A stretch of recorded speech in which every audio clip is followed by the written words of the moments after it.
Hi, happy Monday to you all. It's time for another edition of Time Out Overtime on the Time Out Overtime YouTube channel, live and direct from the Frank Beck Chevrolet Studio Annex. I'm Rick Arsenault, your host. Please, if you haven't done so yet, get down there in the corner and smash that like and subscribe button. Thank you very much.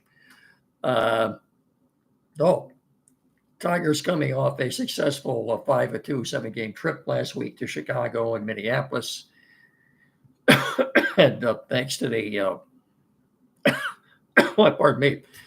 Thanks to the Braves sweeping the Guardians at home this past weekend, Tigers' lead has gone back to 8.5 games. So, yeah, it would have been nice if they could have swept the Twins yesterday. But one good thing about yesterday, in spite of the fact that he was not effective, Chris Paddock did chew up some innings yesterday, in spite of the fact that he relinquished, 7 runs, 8 runs? Tigers only used 2 pitchers yesterday, in sharp contrast to Houston, or pardon me, Houston losing to the Orioles yesterday. Was it 12-0? I think they used 7 pitchers. I'd say that's advantage Tigers coming to this series tonight in America. And we've got Jack Flaherty pitching tonight, Skubal tomorrow night, and Uncle Charlie Morton going Wednesday afternoon against the Astros. Why is this an important series? Well, I think right now,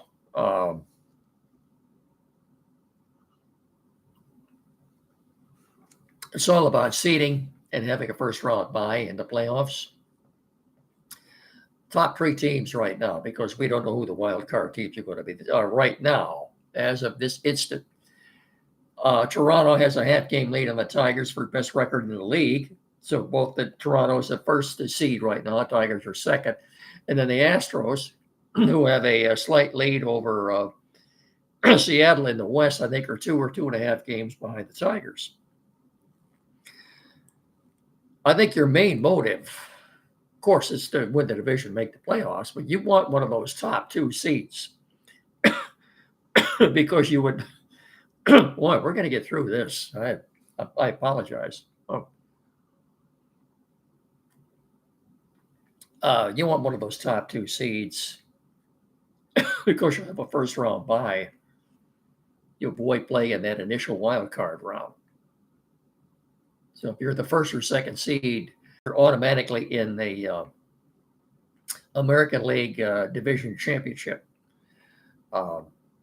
That's important. I think that's the importance of this series.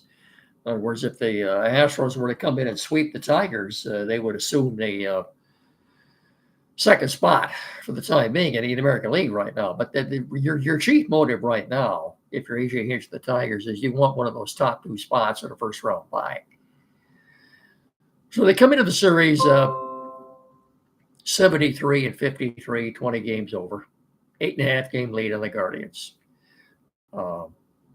Milwaukee finally lost a game yesterday after winning 14 in a row. I guess that's your story of the year right now. The Brewers are like 33 or 34 games over 500. Just phenomenal what they've been doing the last 4 weeks. Anyway, 3-game series starts tonight for the Astros. And then Thursday's an off day. Then the Royals are in here for 3. Before the Tigers make one more West Coast trip next week out to play Sacramento / Las Vegas / formerly the Oakland Athletics for a 3-game series. And on the way back here, they'll stop and play 3 in Kansas City before beginning a 3-game series at Comerica starting Labor Day against the Mets. So look at the schedule for next month. They've got the Mets, the Yankees, the Braves, 6 games with the Guardians. They finished this season. Last 3 games of the year are in Boston. And that could be, in spite of the fact that it's the last 3 games, that could be a significant series for both teams. the Tigers, what I was just talking about, seeding, playoff seeding, and Red Sox just making the playoffs. Period. No, that's where that's at right now. Look, you have to like the deal so far that Scott Harris made at the trade deadline. He gave up virtually nothing. He got a decent starting pitcher, Charlie Morton. He got at least one reliable relief pitcher in Kyle Finnegan. Rafael Montero may turn out to be something. He got the win Friday night. He looked okay for one inning, a couple of strikeouts. So we'll see. Krause should be good the next 3 days at Comerica because these are meaningful games for both teams. So we'll see. Well, pardon me. We're on the subject too of baseball.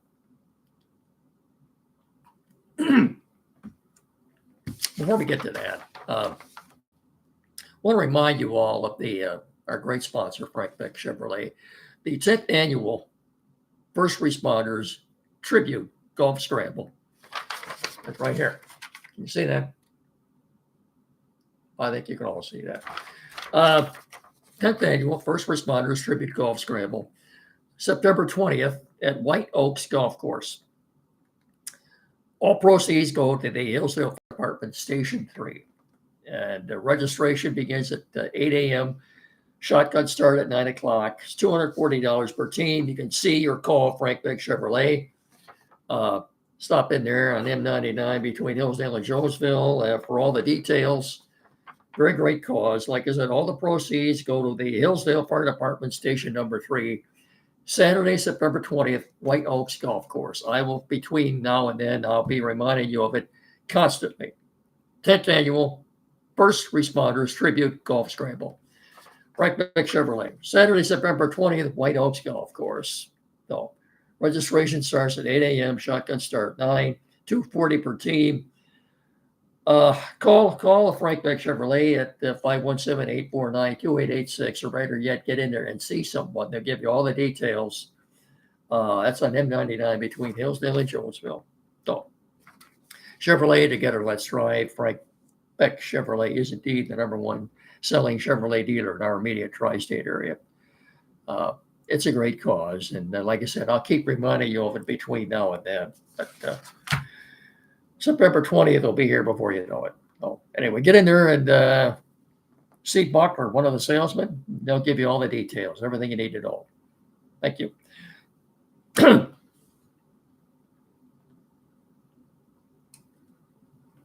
We're also brought to you in part by Barrett Insurance on the corner of M99 and US 12 in downtown Jonesville. 517-849-1000. Barrett Insurance, that's barrettins.com. Barrett Insurance, protecting your dreams. As I said, on the corner of M99 and US 12 in downtown Jonesville. 517-849-1000. Barrett Insurance, protecting your dreams. barrettins.com. One more thing about baseball, and I'll expand more on this as we go forward here. Commissioner Rob Manfred has been talking about expansion and realignment. The word I'm getting right now is the two teams that probably two cities are in line to get a team, Portland and Nashville. But not just expansion, it would be a total realignment. Obviously, they would go from 30 to 32 teams like the NFL has now, and instead of each league having 3 5-team divisions, it would be a lot like the NFL. You would have each league would then have 4 4-team divisions. And it would be a realignment. As I said, for instance, and I don't know anything. I'm just thinking of, let's see, you'd have the North, South, East, and West. The American League North might have the Tigers, the Cubs, the Guardians, and the Reds. National League North could be the White Sox and the Twins. and the Cardinals, and who are we leaving out here? You get the idea. Uh, the, I I think would work, but well, why would they do it? Well, why would they do anything? More revenue. So that's anyway, food for thought, expansion and realignment in baseball. But first things first, next year is the final year of their collective bargaining agreement. And as I've told you before, seriously, I don't think there will be any baseball in 2027. When the World Series is over next year, 2026, there will be a lockout. And I don't think I don't see this getting resolved anytime soon. What's the sticking point, the issue? Well, the owners want a salary cap, which the other three major sports have, and baseball doesn't. The players' union is vehemently opposed to that, and that's a major sticking point. And I don't see anything getting done. I don't see any progress being made. And of course, you know what a lockout means. That's complete lockout. Players on the 40-man roster can have no correspondence with anybody on the team. Coaches, executives, nothing. They can't use the team facilities to work out at, whether it's up here or down in Lakeland. There are no trades, no free agent signings, no nothing. I mean a complete lockout.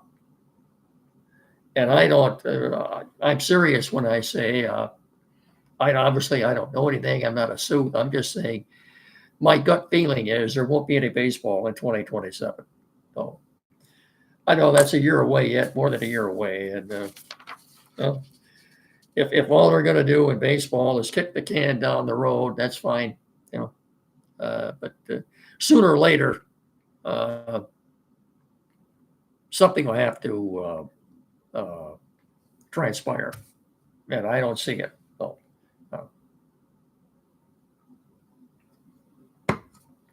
Anyway,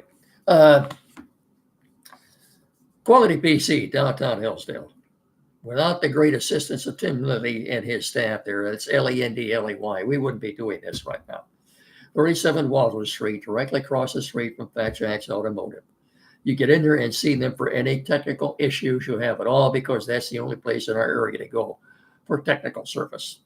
517-610-5372, whatever you got. Computers, new or used, flat screen TV, mounting, programming, and perhaps you're changing internet providers. Pardon me, and you need that installed. Printers, new or used, anything at all. Get in there and see them. Tim and his staff are more than capable of resolving any technical issues you have. Take it from me. So get in there, 517-610-5372, or better yet, get in there and see them at 37 Waldron Street, across from Fat Jack's Automotive. When you do, tell them me and Mickey sent you. Thank you very much. There was a story from Lions Wire this morning from Jeff Risdon, a respected writer. And I would say I have to tend to agree with him as far as the Lions wide receivers go. He thinks that the three rookies, Isaac Tesla and Dominic Lovett, and the free agent signee out of Syracuse. That would be Jackson Meeks. He thinks all three of those rookie wide receivers are going to make the team. He says Tim Patrick will probably end up on the practice squad. Well, they've all had, especially Jackson Meeks and Isaac Tesla have had great camps. And they've got the size. Meeks is about 6'2", 220. Tesla's 6'4", about 215. That's what the Lions like in that X-receiver. They like the size.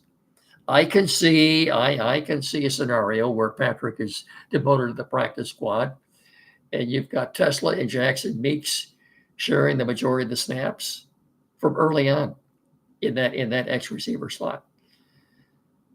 To me, it sounds very viable, plausible.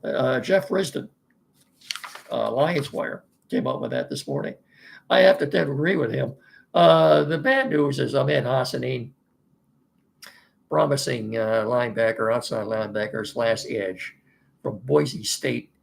Apparently suffered a serious pectoral injury on Saturday, and the Lions right now are really undecided as to what they want to do with him. All we know is, according to Dan Campbell, he's going to be out for a while.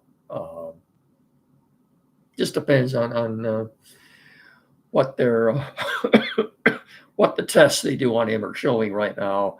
They've got three things. So if they don't think it's going to be that long, they really don't have to do anything. And if they expect to have him back in another 2 or 3 weeks, or they could put him on the PUP list, physically unable to perform, which means he'd miss the first 4 games.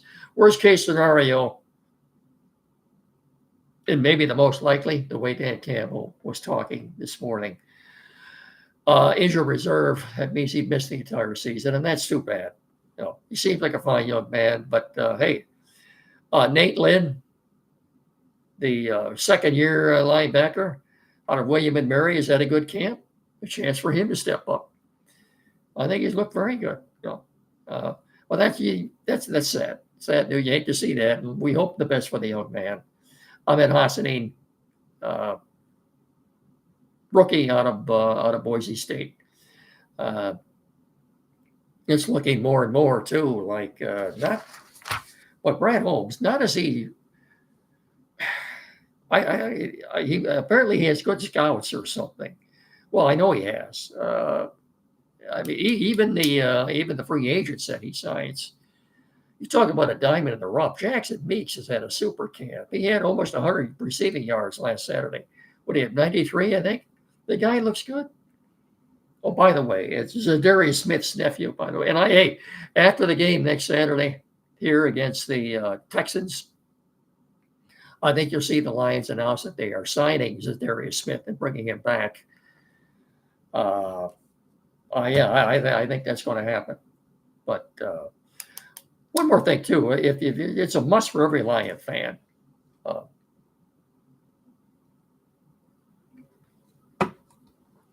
I haven't talked about it. Hendon Hooker probably won't even make the practice squad. I think Kyle Allen has solidified his spot as the backup. He's looked very good the last couple of weeks. Very good. That's encouraging. You got to remember too, he's working with a second string line in front of him. I thought that was an entertaining first half Saturday. Second half, most of those guys on the field will not be here when the season starts, including the quarterback. No, I'm not. I'm not at all. To me, that's not disconcerting at all. But Inside the Den, this year's edition of Inside the Den, episode 2 and 3 are both out now. You can get them up on YouTube. Inside the Den, episode 2 and episode 3 on YouTube. They both last about 15 minutes. It's a must for any Lion fan. So if you get a little spare time, go to YouTube and watch that. I said they're both about 45 or 50 minutes. Very good production. So in fact, I've already seen it once. I want to watch it again before the season starts. So hey, September 7th. It's 2 weeks from Sunday. That'll be here before you know it. Labor Day will be here. Kids are back to school tomorrow. There was a touch of fall in the air this morning, so that's good to see. We had a nice breeze this morning. I haven't felt a breeze like that in 3 months, I don't think. Well, anyway, that's going to do it. I will talk to you all again then on Wednesday. So in the meantime, don't forget, every Saturday morning from 9 to 10 here locally, WCSR 92.1 FM, Time Out with Andy and Jed. And as I said, I will talk to you all again on Wednesday. Thank you so much for watching and listening. Remember, please treat each other with respect. So until I see you again on Wednesday, I'll simply say thank you so much for watching. Have a very pleasant evening. I'll see you Monday. Thank you. Goodbye. Good night.